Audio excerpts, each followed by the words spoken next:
Tante le reazioni nel mondo della politica e non per l'arresto del comandante della Polizia Municipale di Agrigento Gaetano Di Giovanni. A Santa Elisabetta, comune interessato dall'inchiesta, consiglio comunale straordinario convocato dal presidente Liborio Gaziano.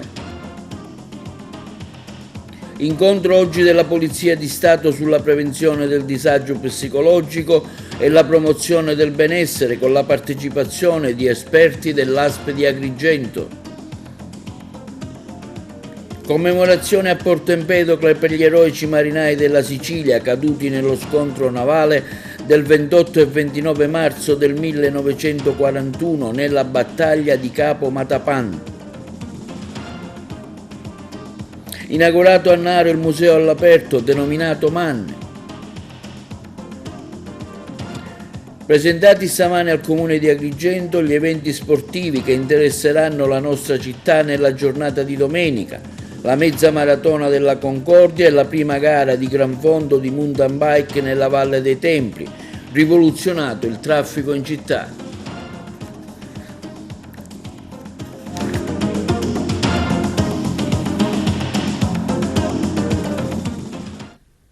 Buongiorno, benvenuti con l'appuntamento odierno del nostro telegiornale TVA Notizie. L'arresto di Gaetano Di Giovanni, avvenuto nella giornata di ieri, ha suscitato parecchie reazioni nel mondo della politica e non. Ce ne parla Margherita Trupiano. L'arresto eccellente di ieri del comandante della Polizia Municipale di Agrigento, Gaetano Di Giovanni, e capo dell'ufficio di gabinetto del sindaco Micichè, ha sollecitato le reazioni del mondo politico. Giovanna Iacono, deputato nazionale del PD, la definisce una vicenda allarmante anche perché rivela come oggi un burocrate possa piegare le regole a proprio piacimento a danno di tutto e tutti, anche riguardo ad appalti per l'erogazione di servizi a categorie che più di altre meritano attenzione e tutela. Per il PD emerge con forza la necessità di normative più stringenti, nuove e più trasparenti procedure per le gare della pubblica amministrazione, ma anche più attenzione da parte della politica nelle procedure di selezione degli incarichi dirigenziali. Anche il deputato nazionale del Movimento 5 Stelle, l'agrigentina Ida Carmina, si unisce al coro di sdegno per quanto accaduto. L'arresto del dirigente e capo di gabinetto Gaetano Di Giovanni merita un approfondimento politico perché, ferme restando le garanzie per l'indagato, l'amministrazione deve dare parole di trasparenza e chiarezza e sottolinea: gli agrigentini onesti non meritano questo danno all'immagine di una città che vanta il titolo di Agrigento capitale della cultura 2025. Per il dirigente Codacons ed esponente di Sud Chiama Nord di Agrigento, Giuseppe Di Rosa, Agrigento non può essere amministrata come lo sta facendo l'attuale governance, con commistioni alquanto discutibili. Il sindaco evidenzia Di Rosa rifletta sulla sua posizione e poi chiede cosa si stia facendo da 3 anni al comune contro la corruzione, considerato che è stato consentito ad un condannato dalla Corte dei Conti di tornare a capo dell'ufficio di gabinetto e della polizia locale.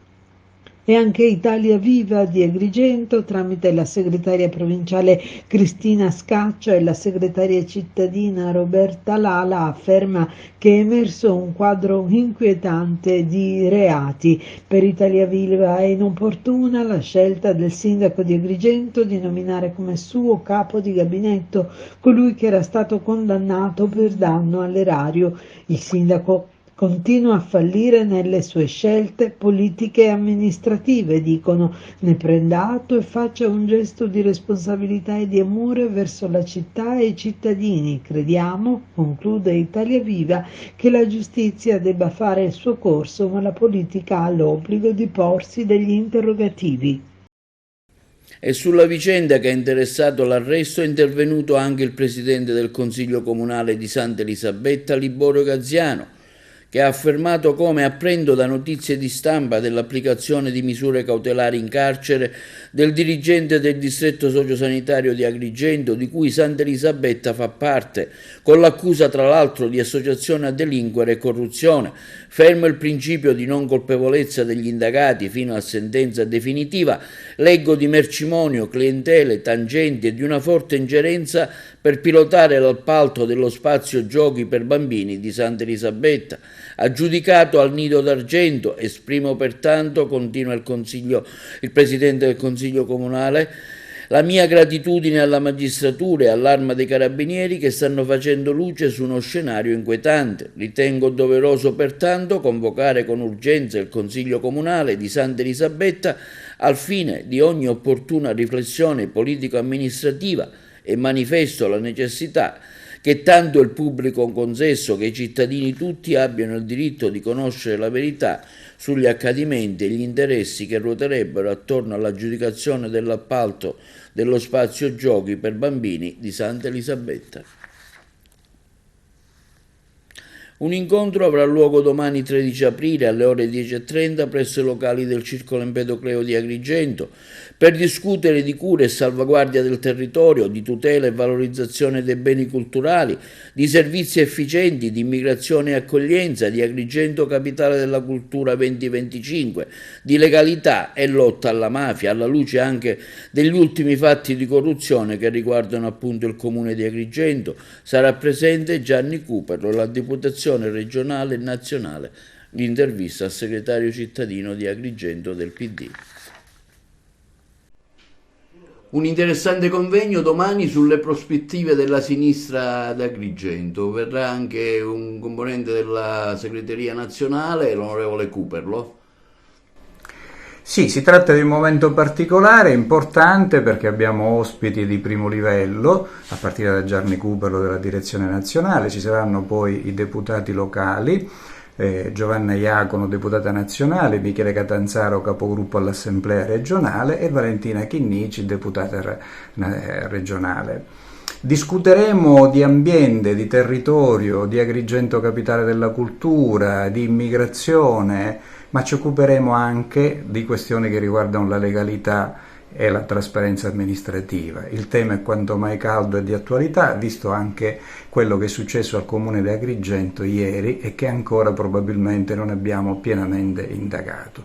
Sarà un momento importante perché discuteremo, ci confronteremo e sarà un tassello fondamentale nella costruzione di un programma alternativo che veda la sinistra unita nelle sue varie anime proporre una proposta di governo alternativa a questa città rispetto a quella della destra. Per Sud chiama Nord, l'onorevole Cuffaro attuerebbe un pericoloso controllo dei voti. La Democrazia Cristiana fa appello a Mattarella, ce ne parla Margherita Trupiano. È bastata una dichiarazione di Cuffaro su una presunta stima di voti che il partito della DC, che ha rimesso in piedi, potrebbe avere alle prossime elezioni ed è scattato il putiferio. Alla domanda del quotidiano Il Riformista, che gli chiedeva su quanti voti il suo partito poteva contare, Cuffaro ha così risposto: con l'ultima elezione regionale 2 anni fa abbiamo mosso 140.000 elettori. Adesso, dopo 2 anni di lavoro, di sacrificio, di congressi fatti in tutti i comuni, siamo anche nel più piccolo comune siciliano. Abbiamo rimesso in piedi non solo un'idea, ma anche un metodo, quello di riunire le persone, farle tesserare e portarle a votare. Pensiamo in Sicilia di muovere 250.000 voti. Le parole hanno spinto il deputato all'Ars di Sud Chiama Nord, Ismaele Lavardera, a invocare l'intervento della Commissione Antimafia perché, a suo dire, da quanto affermato nell'intervista, Totò Cuffaro potrebbe controllare i voti. E Lavardera annuncia poi: sarà mia premura chiedere al presidente della Commissione Antimafia all'Ars di convocare Cuffaro in modo che possa spiegarci come si spostano tutti questi voti. La risposta della DC non si fa attendere, con il segretario regionale Stefano Cirillo che scrive una nota al Presidente della Repubblica Sergio Mattarella chiedendo che tuteli le scelte democratiche dei cittadini, compresi i siciliani che non sono certo politicamente figli di un dio minore. Per l'ADC De Luca si permette di dichiarare falsità e manipolare a suo uso e consumo verità giornalistiche come poco prima aveva fatto Calenda. Le cose che dicono sui siciliani, conclude il partito Scudo Crociato, e sulle loro libertà di scelta sono lontane dalla realtà. Se ne facciano una ragione. Un convegno dal tema il disagio psicologico nella Polizia di Stato è stato questo il tema dell'iniziativa organizzata dalla Questura di Agrigento in collaborazione con gli esperti dell'ASPE. Noi eravamo sul posto, vi proponiamo le interviste. Si è svolto stamani un convegno sulla prevenzione del disagio psicologico e la promozione del benessere nella Polizia di Stato, curato dalla Direzione Centrale di Sanità del Dipartimento della Pubblica Sicurezza. Ha dato il saluto al convegno il questore di Agrigento Tommaso Palumbo. Hanno collaborato all'evento psicologi ed esperti dell'ASPE di Agrigento.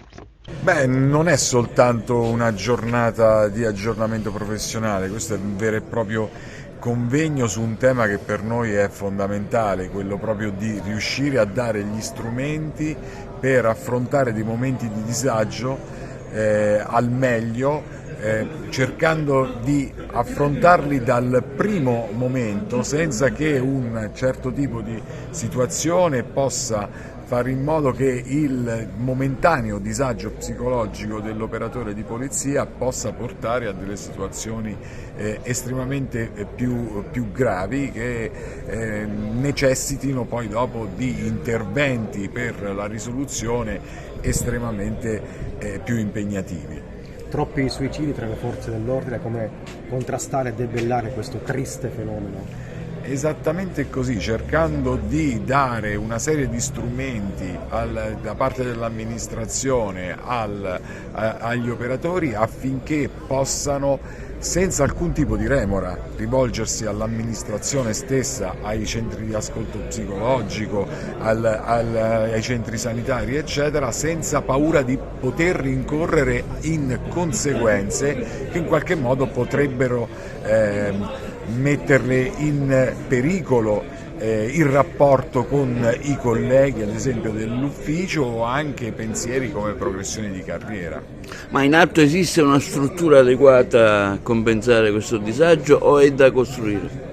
Assolutamente sì, la struttura esiste. Quello che dobbiamo fare, il passo avanti, è proprio quello che è uno dei propositi di questo convegno, è cercare di diffondere le informazioni sull'esistenza di questi strumenti al nostro interno, e una giornata come questa è importante proprio per questo. Quale sarà il vostro contributo a questa giornata?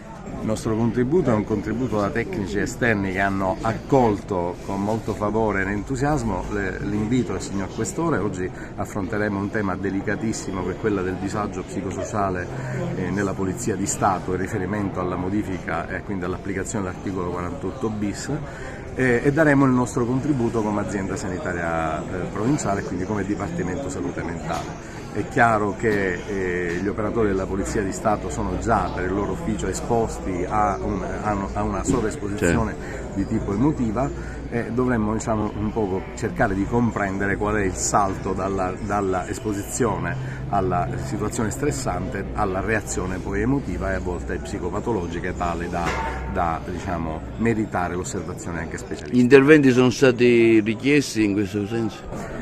Non direttamente, probabilmente fino ad oggi, probabilmente in relazione proprio all'articolo 48 bis, che prevede che anche l'operatore di polizia che attraversi un momento di disagio possa poi anche arrivare all'osservazione ed avere il supporto di tecnici esterni alla polizia. Oggi presente a questa iniziativa, quale sarà il suo contributo al dibattito? Io parlerò del disagio nell'operatore di polizia, e quali sono le nuove normative che regolano questa problematica. Dottoressa, tanti suicidi tra le forze dell'ordine in Sicilia soprattutto, come contrastare questo triste fenomeno? Bisogna intervenire subito nell'intercettare proprio il disagio psicologico, di cui parleremo abbondantemente oggi.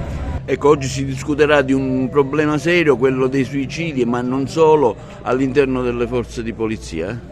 Sì, è uno degli argomenti che la Direzione Centrale di Sanità, insieme al Servizio di Psicologia, sta cercando sempre più di far conoscere, di portare avanti, lavorando soprattutto su un'attività di prevenzione del disagio all'interno della Polizia di Stato, in modo particolare del personale della Polizia di Stato.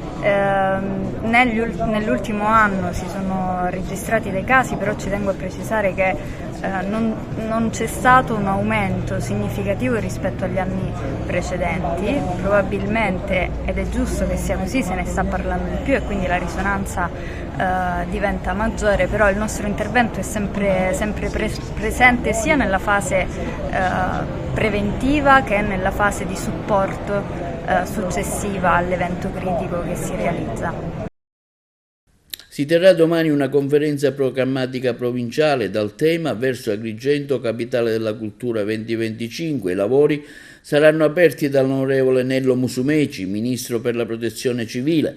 Interverranno amministratori locali e regionali del partito di Fratelli d'Italia. L'evento avrà luogo allo spazio Temenos di Agrigento dalle ore 15 in poi. Sentiamo questo video con le dichiarazioni per l'evento. Tutto pronto per domani 13 aprile dalle ore 15 allo spazio Temenos, vi aspettiamo numerosi per confrontarci insieme. Aprirà i lavori il nostro Ministro per il Mare e per la Protezione Civile Nello Musumeci, a seguire interventi di dirigenti provinciali, di amministratori, accompagnati anche dal confronto con i parlamentari, i senatori del nostro partito, insieme agli assessori regionali Aricò, Scarpinato e Pagana, che saranno presenti, unitamente a tutta la classe dirigente territoriale. Vi aspettiamo per affrontare i temi che stanno più a cuore al grande tema che è appunto Agrigento capitale italiana della cultura, infrastrutture, turismo, cultura, servizi, insomma tanti temi all'ordine del giorno. Vi aspettiamo numerosi per affrontarli insieme e stilare quella che è il primo documento programmatico per la prima conferenza programmatica provinciale del partito. Esatto, come ha ben detto il Presidente, Agrigento, capitale italiana della cultura, sarà appunto il filo conduttore attorno al quale voteranno tutta una serie di temi che riguardano le nostre comunità. Per questo voglio invitare tutti gli amministratori locali a partecipare, perché sarà un grande momento di confronto soprattutto con i dirigenti nazionali e regionali, quindi abbiamo diversi senatori, onorevoli, abbiamo gli assessori regionali, quindi sarà un importante momento di confronto. È un'occasione unica assolutamente da non perdere per tutti gli amministratori locali che sono chiamati domani ad essere presenti. Sì, infatti l'invito è assolutamente rivolto anche a tutti i nostri dirigenti, sia locali che provinciali, proprio per questo grande primo momento di confronto e di dibattito organizzato dal nostro coordinamento provinciale. Vi aspettiamo. Si è svolto stamani a Porto Empedocle la commemorazione degli eroici marinai della Sicilia caduti nello scontro navale del 28 e 29 marzo del 1941 nella battaglia di Capo Matapan. Ha seguito per noi la manifestazione Giuseppe Moscato.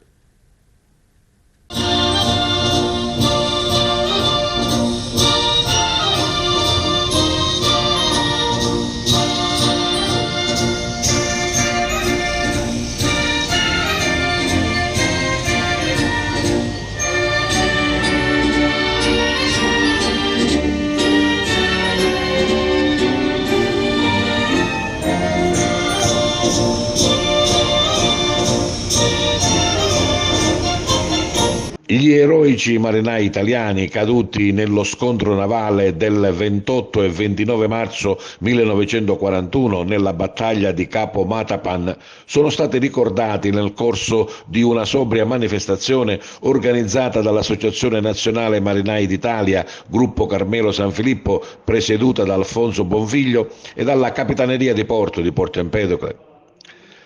La cerimonia ha avuto inizio presso la Chiesa Madre con la celebrazione di una Santa Messa. Quindi il corteo si è spostato presso il monumento dedicato ai caduti del mare con la cerimonia dell'alzabandiera e la deposizione di una corona d'alloro alla presenza delle massime autorità. 2 soci dell'ANMI hanno ricordato la battaglia di Capo Matapan nel mare Egeo, nelle acque antistanti l'isola di Creta, con lo scontro navale tra la Marina Militare Italiana e la Royal Navy britannica. È stata una delle battaglie navali più importanti della Seconda Guerra Mondiale, decisiva per il dominio del Mediterraneo e il transito dei rifornimenti per la campagna degli alleati in terra Africa.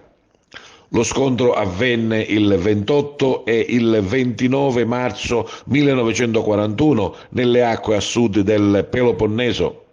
Poco poté fare la squadra navale italiana guidata dall'ammiraglio Iachino di fronte alla supremazia della Marina britannica, troppo schiacciante la differenza.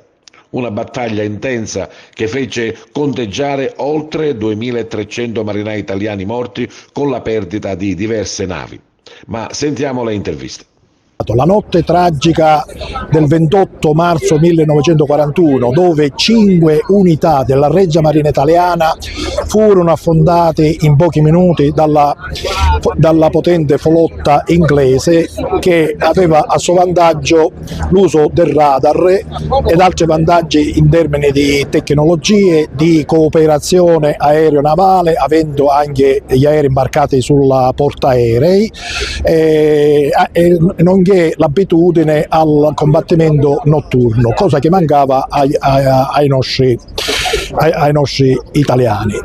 In quella notte finirono in acqua quasi 5.000 marinai italiani, di cui 2.300 morirono o furono dispersi. Porto Empedocle oggi sicuramente dà un messaggio di pace. Questi avvenimenti così terribili, la morte di giovani, parliamo di giovani di leva, di 21, 22, 23 anni, soprattutto diamo un taglio di consenta territoriale alla nostra Sicilia e la nostra provincia di Agrigento, perché ricordiamo che sono morti 355 militari delle province siciliane, da Trapani a Messina, a Caltanissetta fino anche a Enna, mentre per quanto riguarda la provincia di Agrigento i morti accertati e certificati dal Ministero della Difesa, che ringrazio l'ammiraglio Claudio Confessore per aver fornito i dati ufficiali, sono 27, dei comuni di Porto Empedocle ma anche dei comuni marinari Licata, Sciacca, Palma, Ravanusa, Siculiana e Realmonte. Oggi noi lanciamo anche un messaggio ai sindaci. Il messaggio che lanciamo è quello di ricordare nei prossimi anni di questa tragedia e di intitolare una strada delle cittadine che hanno avuto rappresentativamente i militari caduti, dedicati ai caduti di Capo Matapan. Ho riportato anche il ricordo e ho letto il diario di mio padre, che è stato uno dei sopravvissuti, ma lo spirito del mio intervento è che i ricordi, questi tragici ricordi, si trasformano in memoria perenne, in modo da incidere nella nostra vita e nella vita specialmente dei più giovani, auspicando e pregando che simili accadimenti non abbiano più a verificarsi e che finalmente possa trionfare la pace per tutti. Negli anni 70 e più precisamente dal 1974 al 1977 nasceva ad Agrigento un giornale settimanale denominato La Scelta, in un contesto sociale ed ecclesiale difficile, una conversazione con Luigi Ruoppolo organizzata dall'Auser Libera Università di Agrigento. Noi eravamo sul posto. Parliamo di questa iniziativa che la Libera Università Agrigentina Auser organizza in merito al settimanale agrigentino Scelta, un settimanale che fu edito qui ad Agrigento dal 74 al 77. Sì, la nostra associazione, la Libera Università Agrigentina Auser, è un'associazione che esiste da oltre 20 anni ad Agrigento e promuove attività di tipo culturale, di tipo solidale, di tipo assistenziale e anche di impegno civico. Oggi abbiamo il piacere veramente straordinario di proporre una conversazione con il dottor Luigi Ruoppolo per parlare di questo momento straordinario che è la pubblicazione di questo settimanale Scelta ad Agrigento. È un'atmosfera assolutamente particolare, perché siamo come dire, arrivano le indicazioni del Concilio Vaticano II, arrivano anche gli echi della teologia della liberazione in Sud America, arriva anche, come dire, l'azione di pensatori cattolici del momento, Teilhard de Chardin ed altri, per cui c'è questo straordinario impulso, anzi esigenza di un rinnovamento pastorale, principalmente pastorale della Chiesa. E anche ad Agrigento avviene, come in tutto il mondo, avviene si manifesta questa esigenza.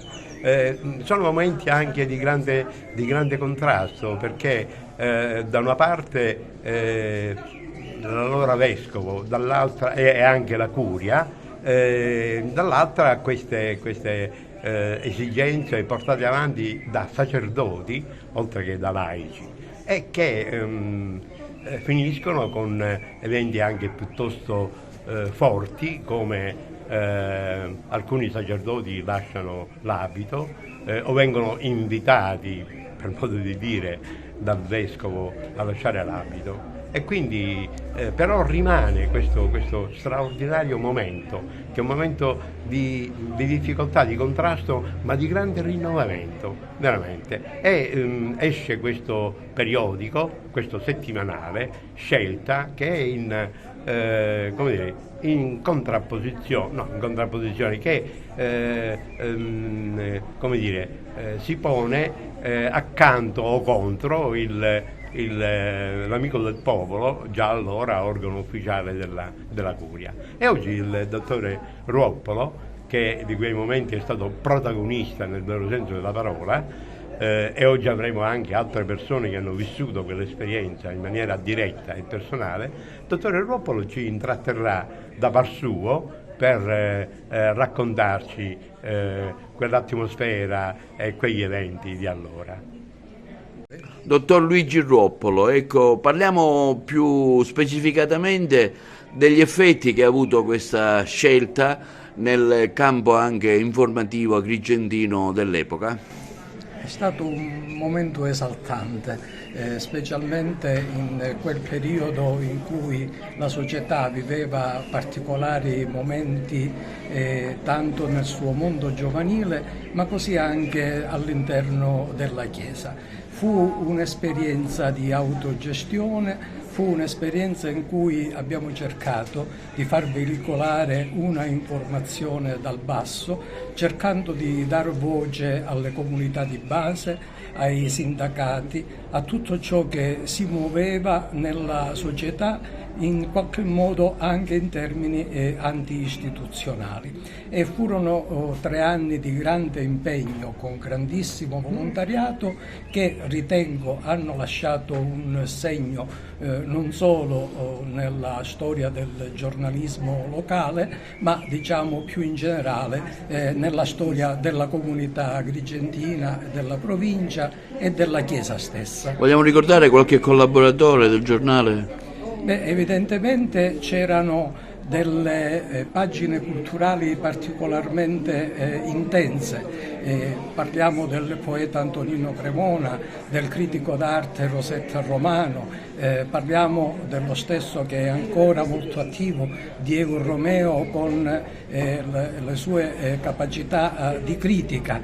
Poi ci si muoveva evidentemente anche nel dare ospitalità a esponenti del mondo sindacale, del mondo politico, e poi il gruppo ecclesiale costituito da da alcuni sacerdoti che mettevano al servizio della comunità attraverso questo giornale anche la loro scienza teologica, la loro scienza biblica, ed era quindi un modo per far veicolare una serie di contenuti allora abbastanza rivoluzionari per quel periodo.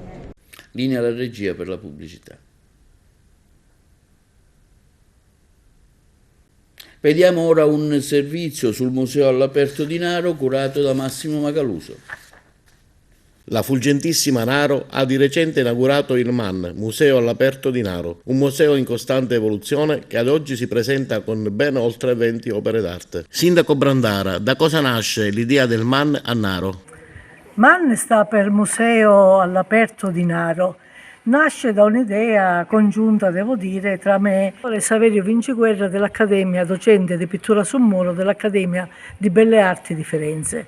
Nasce anni fa l'idea quando il professore per un caso fortuito è venuto a Naro e immediatamente siamo entrati in sintonia e ha lasciato le prime due opere che sono lì a Piazzale Roma, che è quel grande ritratto bellissimo del Beato Rosario Livatino e un altro scorcio, diciamo così, della natura di Naro.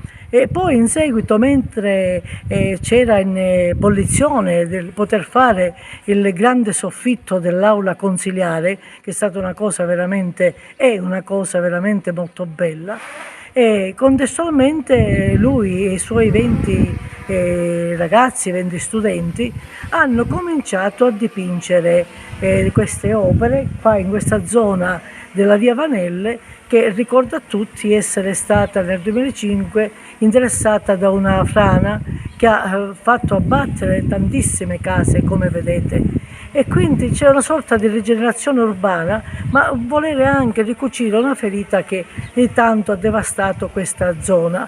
Sindaco, è già definito il MAN? Il Museo all'Aperto è in costante evoluzione.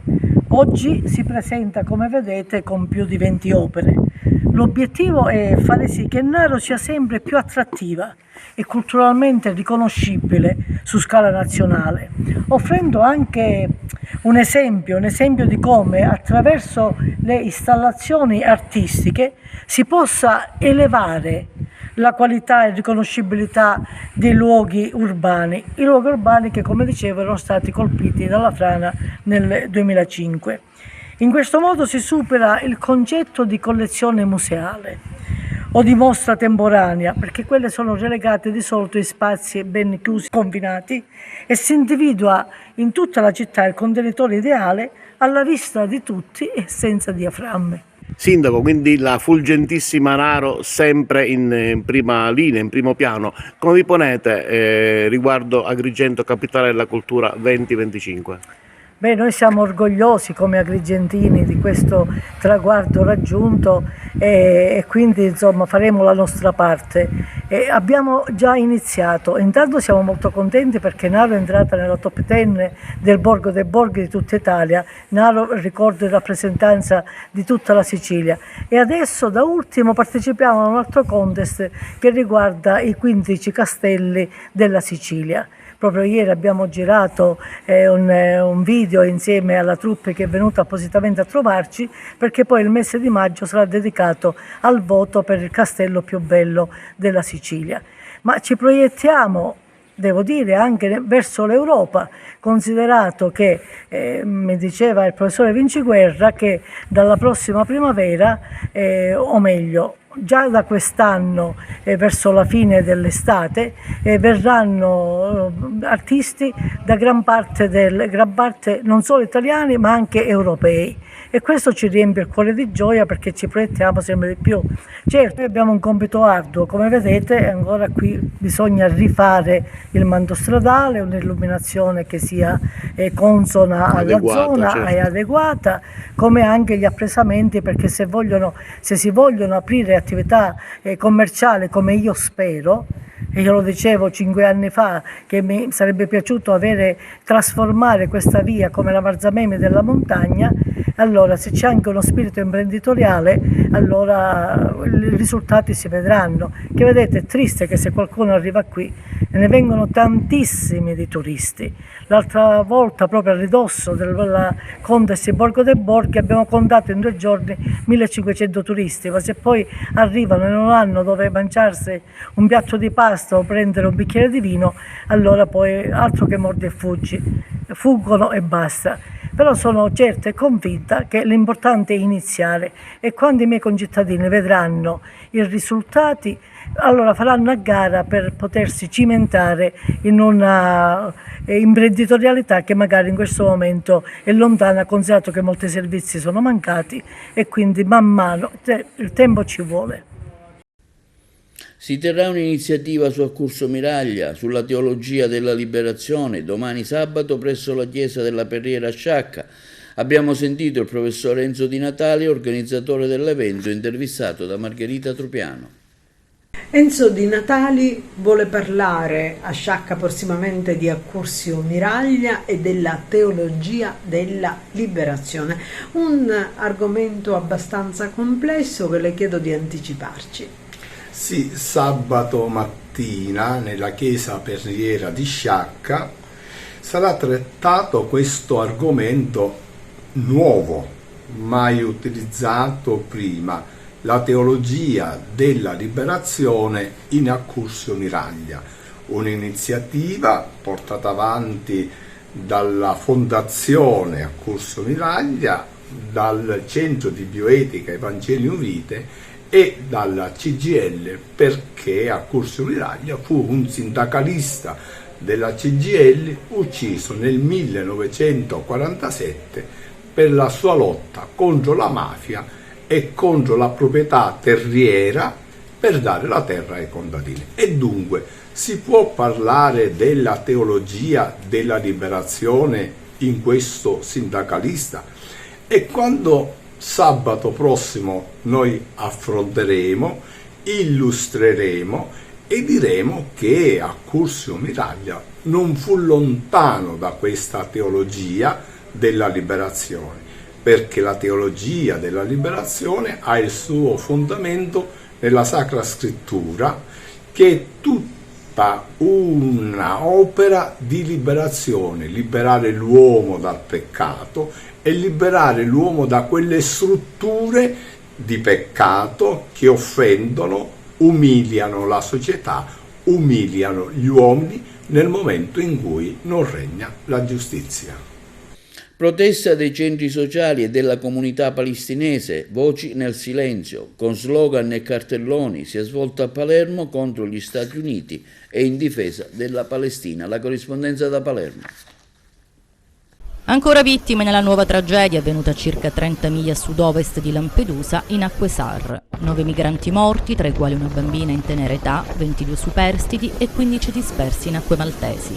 Sono ancora ricoverati al poliambulatorio di Lampedusa i 6 migranti giunti in gravi condizioni. Nelle prossime ore si comprenderà, sulla base dell'andamento clinico, se potranno essere dimessi e andare come gli altri 16 superstiti in hotspot o se dovranno essere trasferiti negli ospedali di Palermo o Agrigento. A soccorrere i migranti, che erano a bordo di una piccola imbarcazione in balia del mare in tempesta, è stata una motovedetta della Guardia Costiera di Lampedusa. Dopo che il barchino si è capovolto ed è colato a picco, i militari della capitaneria sono riusciti a raccogliere una trentina di naufraghi. Alcuni di loro erano già morti, altri sono deceduti per ipotermia sull'unità della Guardia Costiera durante il tragitto verso il molo Favaloro.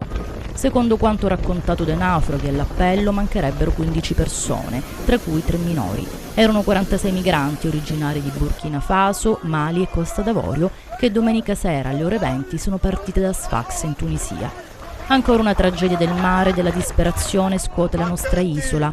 È ormai diventata una conta senza fine, commenta con amarezza il sindaco delle Pelagie Filippo Mannino. Le condizioni del mare, aggiunge, sono pessime e i trafficanti continuano a far partire questi poveri disperati su barchini che neanche stanno a galla. È sempre la stessa storia, tantissimi pagano per morire in mare.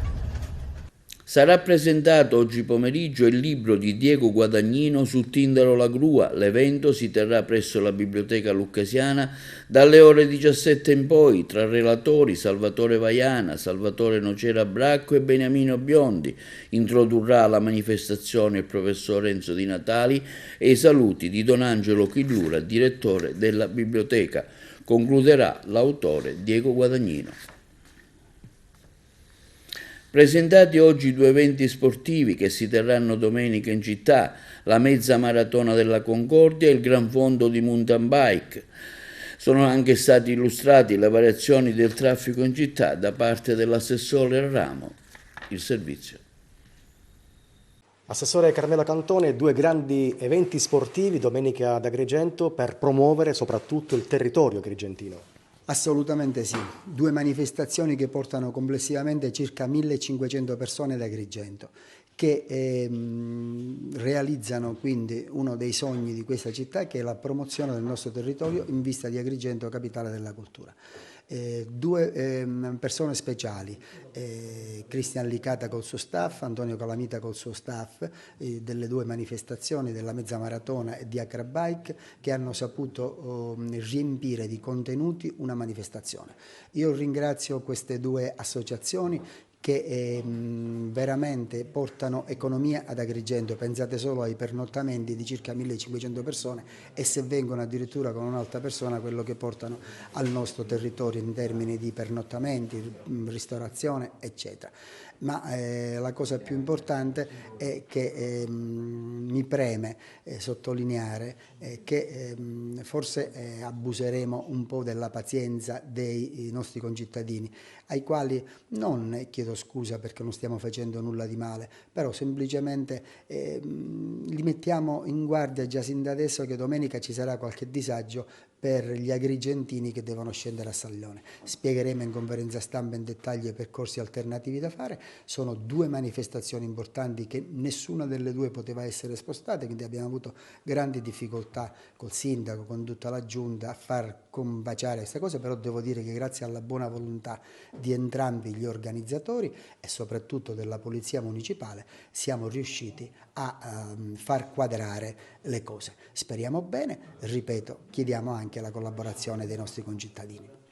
Cristian Licata, tutto pronto per la prima Gran Fondo di mountain bike nella Valle dei Templi di Agrigento? Sì, tutto pronto, finalmente dopo mesi e mesi di duro lavoro ci siamo riusciti a cercare di portare a termine questa prima grande manifestazione ciclistica nell'Agrigentino, che voglio sottolineare, nella storia di Agrigento non si era mai vista una gara di mountain bike.